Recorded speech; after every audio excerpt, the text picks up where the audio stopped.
So let's see this question. The question is given as the moment of inertia of a non-uniform circular wire having mass m and radius r about a line perpendicular to the plane of wire through the center is.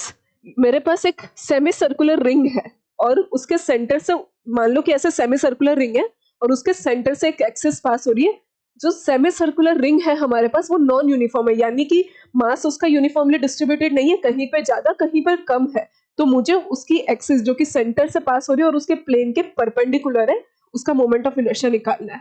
तो हम moment of inertia निकालने के लिए क्या करते हैं, तो मान लो कि मेरे पास ये कोई ऑब्जेक्ट है और मुझे इस एक्सिस के अबाउट इसका मोमेंट ऑफ इनर्शिया अगर निकालना होता है तो हम क्या करते हैं, यहाँ से एक छोटा सा मास कंसीडर करते हैं dm और यहाँ से हम r डिस्टेंस पे लेते हैं.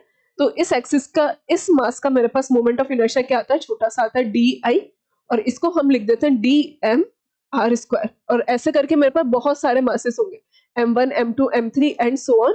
तो हम सबका इंटीग्रेशन कर देते हैं. तो बस हम यही करने वाले हैं. अगर ये किसके लिए हमने बात की, नॉन यूनिफॉर्म ऑब्जेक्ट के लिए.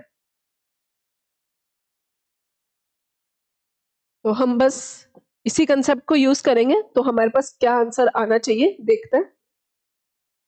तो मान लो मेरे पास एक सेमी सर्कुलर रिंग है, हम ऐसा सेमी सर्कुलर रिंग बना देते हैं.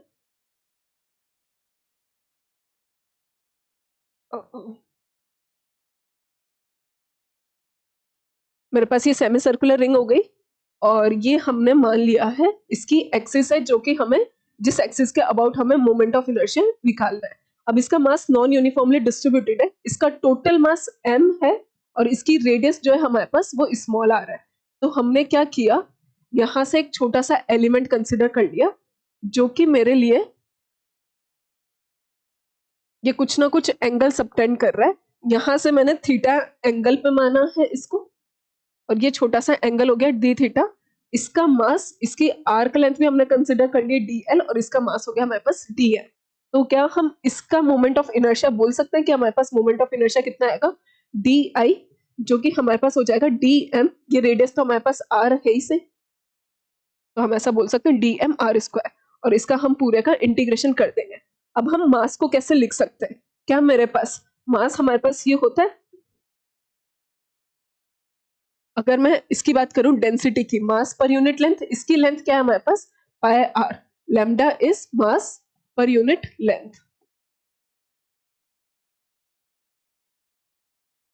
तो हमारे पास लैम्डा क्या हो जाएगा m अपॉन पाई आर, और यही कितना हो जाएगा हमारे पास dm अपॉन में, इसकी लेंथ हमने बोल दी dl.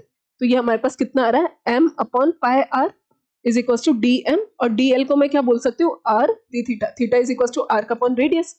सॉरी, ये स्मॉल r होगा, तो स्मॉल r से स्मॉल r कैंसिल. तो हमारे पास यहाँ पे dm आ गया है m अपॉन पाई d थीटा. बस यहाँ पे वैल्यू रख देते हैं. तो हमारे पास जो मोमेंट ऑफ इनर्शिया निकल कर आएगा is equals to dm. dm को हमने लिख दिया m upon pi r square d theta. कहाँ से कहाँ हमारा एंगल वेरी कर रहा है, 0 से लेके पाई तक. तो हमने यहाँ पे 0 से लेके पाई वैल्यू पुट कर दी है. तो बस मोमेंट ऑफ इनर्शिया निकाल लेते हैं. हम क्या क्या कांस्टेंट है सबको बाहर निकाल लेते हैं. m कांस्टेंट, रेडियस कांस्टेंट, पाई कांस्टेंट, सबको बाहर निकाला. डी थीटा का इंटीग्रेशन 0 से लेके पाई तक. तो मोमेंट ऑफ इनर्शिया कितना आएगा, थीटा का इंटीग्रेशन क्या हो जाएगा थीटा. फिर से लिमिट हमने रखी 0 से पाई. तो moment of inertia is coming out to be m r square upon pi into pi, क्योंकि 0 रखेंगे तो कैंसिल हो जाएगा. तो हमारे पास moment of inertia is m r square. तो हमारा कौन सा ऑप्शन मैच हो रहा है, option number A is the correct answer. तो इस तरह से हमने मोमेंट ऑफ इनर्शिया निकाला नॉन यूनिफॉर्म सेमी सर्कुलर